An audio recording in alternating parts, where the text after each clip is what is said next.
Everyone's addicted to something, whether that's food, clothes, you know, the other thing. Today we're gonna be looking at Gen Z's addiction. If you have an addiction, just replace it with another addiction. But then you're gonna have to figure out how to get rid of the other addiction, and it's gonna replace it with another addiction. The money make the world spin. The money make the girls grin. Been rapping since 2010. Whoever thought I'd win. I've been trapping since 2007. The other day I woke up to two things. One, forgetting my hydro flask at a damn soccer field, resulting in someone taking it. Two, the realization that Gen Z might struggle with some of the worst addictions of all time. A few years ago, one of my closest coworkers at the time looked me square in the face and asked, "Yo bro, what are you addicted to?" I thought to myself, damn, that's a pretty loaded question to ask at 1 p.m. behind the cash register at a damn shoe store. Nonetheless, I thought about it and didn't know how to answer on the spot. And so I looked at him and said, "I'm gonna be honest, bro, I don't even know. What about you? What makes you ask that question?" "Bro, I think I'm addicted to dopamine, bro." My 18-year-old self thought, dopamine?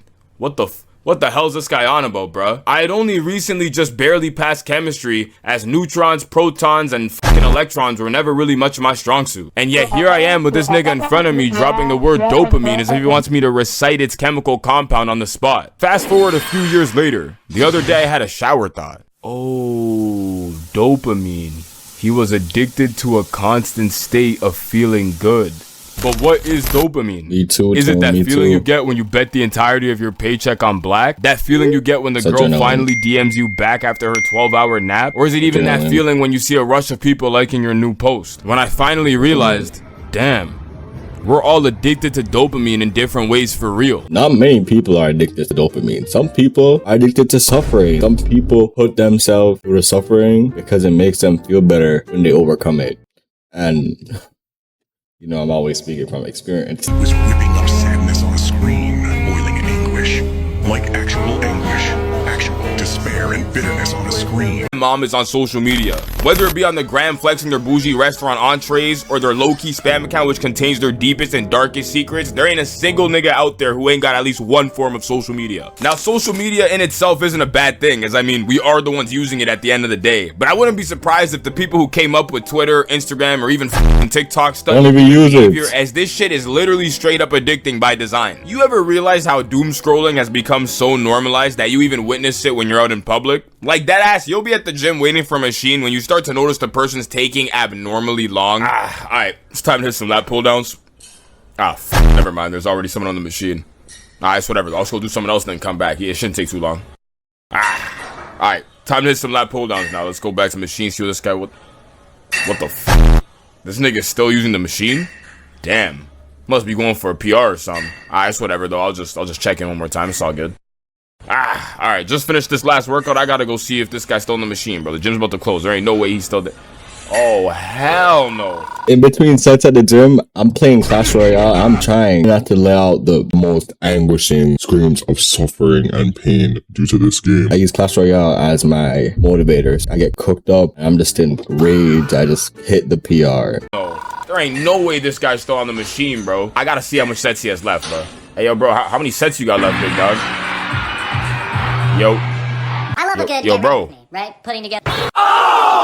This shit even takes place with people you know sometimes. Like somehow you'll be having one of the most intellectual, deep, thought-provoking conversations of all time when all of a sudden you hear, yeah, bro, come to think about it, like, how are countries in billions of dollars of debt? Ain't that money shit fake anyways? Can't they just print more, bro? Damn, bro, I never thought of it like that, bro. That's a really good point. Nigga, are you on Instagram Reels? Gen Z's dopamine receptors have literally been fried, as growing up on the internet has practically desensitized hella people to actually enjoy the real world. I swear you could be out in public and it's become so normal to not even want to engage in the world around you. A habit I'm trying to kick is when I'm on a run, I get bored of the run. I'm just running and doom scrolling. I use Instagram for 31 hours a week. I don't respond to DMs. I only watch Reels. I'm so bored.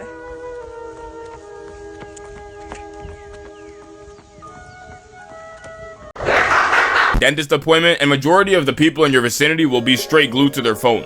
To a point to where if you're now the guy staring outside the window on public transit, or better yet, analyzing his environment in the public space around him, you're now considered the odd one out.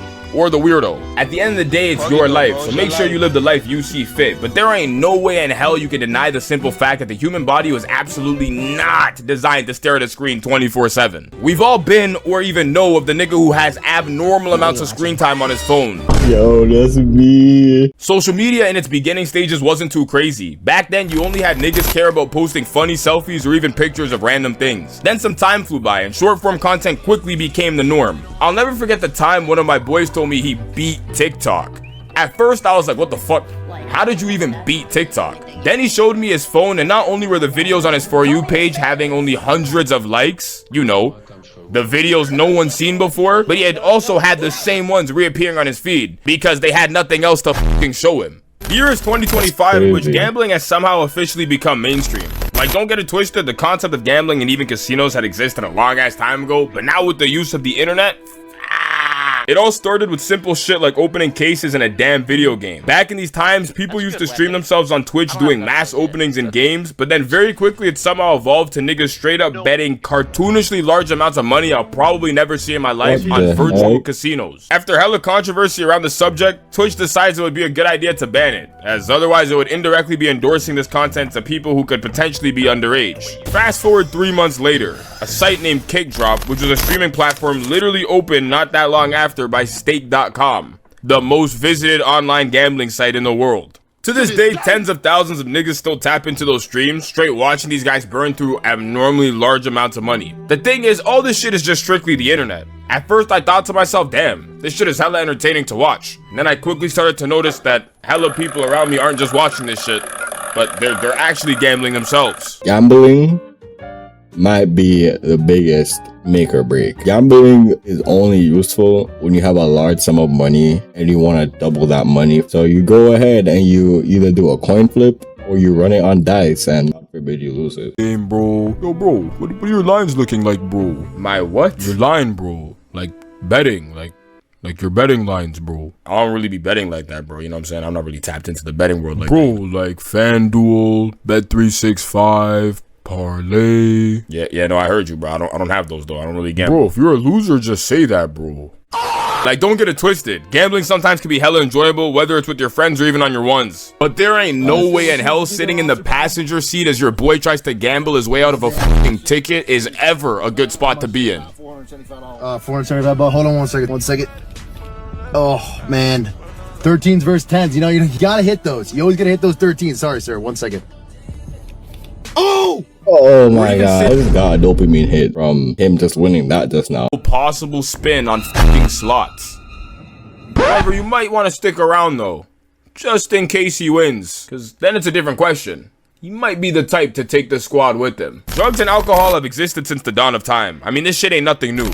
Older generations like Gen X or even baby boomers had to deal with the tobacco epidemic, as it was literally campaigned and advocated for during this time. Yeah, here we are a couple generations down, and yet we've seen the side effects and still proceed to not give a fuck. Who you talk to or the environment you're in at the time will never fail to depict the kind of shit people are actually on. If you're at a party and you ever have to use the washroom, don't be surprised when you see niggas walking out of there with the sniffles alongside white shit underneath the nostrils of their nose. Depending on who you're chatting to, smoking usually means one of two things. 1, cancer sticks. Side effects may include reduced running ability, struggling to gain breath, and extreme yellowing of teeth. 2, weed. Side effects may result in you potentially smelling like shit everywhere you go, and your brain might slowly turn into mush. If you're ever out and about and someone asks you for a cigarette, don't be surprised when they tell you they go through multiple packs every couple of days. And if you're around niggas who say they smoke, but almost have a heart attack when you hand them a cig, don't be surprised when you hear the number of 8th woods they faced this week.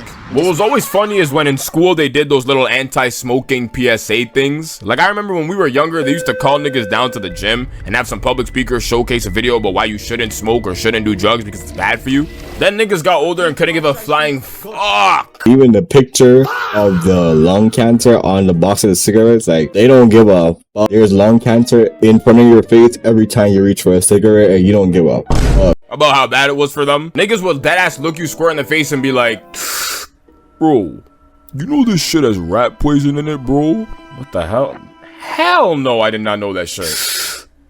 Now you know, bro. Jonathan, why the hell are you still smoking that? Bro, if you want one, you could just ask, bro. Then there's alcohol, and I'm sure everyone always drinks on occasion. Oh, no. The licks will never fail to make you feel a different kind of way. Only difference is there isn't an occasion every single fucking day. I'm sure everyone has heard a story of that guy who's straight drinking as if the club was going up on a Tuesday. Whole time it's 12 fucking PM in broad daylight. If you're not running into this guy outside his house straight chilling, you're probably running into this guy online on the game, as they never fail to make it known how much they've been drinking. Bro, I'm so fucking sauced right now, bro. This is like my 8th beer, bro. Yo, bro, it's only like 5:30, bro. People barely got off work, dog. You're right, bro. I can get at least 5 more in. What's always funny is if you take a step I back never and look at the understood situation, smoking or drinking neither taste or smell good, but we all do it for some reason. Like if you haven't went nose blind and your taste buds are still functioning, you'll quickly realize how nasty it actually is, and then proceed to engage in it anyways because, I mean, fuck it. We're here for a good time, not a long time, I guess. All in all, Generation Z has normalized some of the worst addictions of all time. It's become normal to consume endless forms of content on social media, lose an entire car's worth of money betting on black, or even staying high all the time. As the old saying goes, nothing is ever bad for you in moderation. However, it seems like we've taken that saying and thrown it out the window completely. I mean, you tell me, have these addictions become normalized as for some reason everything that feels good isn't actually good for you? Or have people in our generation simply come to the realization that we're not here for a long time, instead a good time, and have said fuck it in the process? As I said, the only way to kick your addictions is to fill it with another addiction. I'm telling you that, not from experience this time, but from the heart.